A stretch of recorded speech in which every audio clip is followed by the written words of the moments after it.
Pernah nggak sih Anda baca berita gitu ya, katanya pendapatan rata-rata orang Indonesia itu udah jutaan rupiah. Terus pas lihat slip gaji sendiri langsung mikir, loh kok jauh banget? Nah, kalau pernah, tenang, Anda nggak sendirian. Hari ini kita bakal bongkar salah satu misteri ekonomi yang paling sering bikin kita semua garuk-garuk kepala ini. Oke, kita langsung aja ya. Jadi, data resmi itu bilang PDB per kapita Indonesia kalau dihitung per bulan itu sekitar 6,5 juta rupiah. Pertanyaan besarnya, kalau itu angka rata-ratanya, kenapa rasanya gaji sebagian besar dari kita nggak segitu? Ini pertanyaan yang valid banget. Dan jawabannya itu ada di cara ngitung si angka rata-rata itu sendiri. Oke, untuk bisa mecahin misteri ini, kita harus mulai dari dasarnya dulu. Mari kita luruskan satu hal yang paling penting. PDB per kapita itu sama sekali bukan slip gaji nasional. Bukan. Coba deh bayangin, PDB itu begini.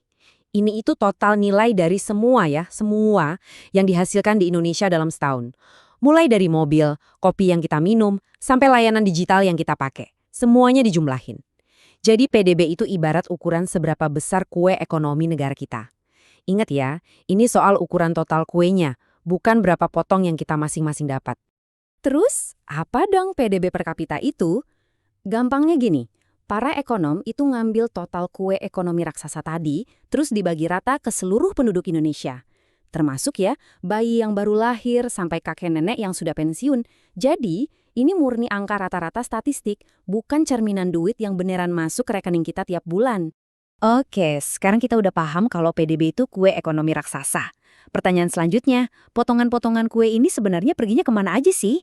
Nah, disinilah ceritanya mulai jadi menarik banget. Ternyata nih, kue pendapatan nasional kita itu nggak utuh buat pekerja. Cuma sekitar 54% aja yang benar-benar jadi upah dan gaji. Sisanya, porsi yang hampir sama gedenya 46% itu larinya ke tempat lain. Coba kita resapi dulu angka ini. 46%. Hampir separuh dari nilai ekonomi yang kita hasilkan bareng-bareng itu nggak pernah jadi gaji. Duit itu jadi keuntungan perusahaan, jadi dana buat beli mesin baru, dan tentu aja buat bayar pajak ke negara. Nah, ini dia petunjuk pertama kenapa angka rata-rata PDB itu rasanya jauh banget dari realita kita. Sekarang kita gali lebih dalam lagi. Bahkan di dalam porsi yang 54% tadi, yang jadi upah pekerja itu, ternyata ada jurang pemisah yang dalam banget. Ayo kita bedah lebih lanjut. Dan disinilah inti masalahnya terungkap.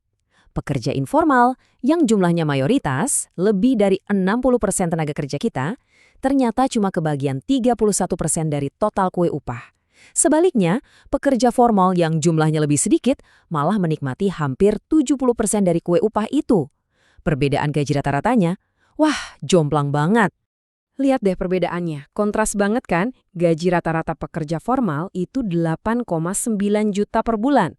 Sementara pekerja informal yang jumlahnya mayoritas loh, rata-ratanya cuma 2,5 juta. Terus, di mana posisi angka PDB per kapita yang 6,5 juta itu? Ya itu dia, pas di tengah-tengah. Jadi, angka rata-rata yang seolah-olah indah, padahal menutupi kenyataan pahit ini. Inilah yang disebut ilusi statistik. Kutipan ini benar-benar pas banget. Angka PDB per kapita itu ibarat kita masukin pendapatan seorang CEO sama pendapatan pedagang asongan ke dalam satu blender, terus kita bilang hasilnya itu jus rata-rata. Ya jelas aja, rasanya nggak akan mirip sama minuman siapapun. Jadi, kalau PDB per kapita ini bisa sangat menyesatkan untuk ngukur kondisi dompet kita, terus apa dong yang harusnya kita perhatikan? Indikator apa yang lebih jujur buat ngukur kesejahteraan? Buat dapat gambaran yang utuh, kita nggak bisa cuma lihat satu angka rata-rata aja. Kita perlu nanya lebih jauh. Seberapa merata sih pendapatannya? Apa daya beli gaji kita beneran naik? Berapa banyak orang yang punya pekerjaan yang layak dan stabil?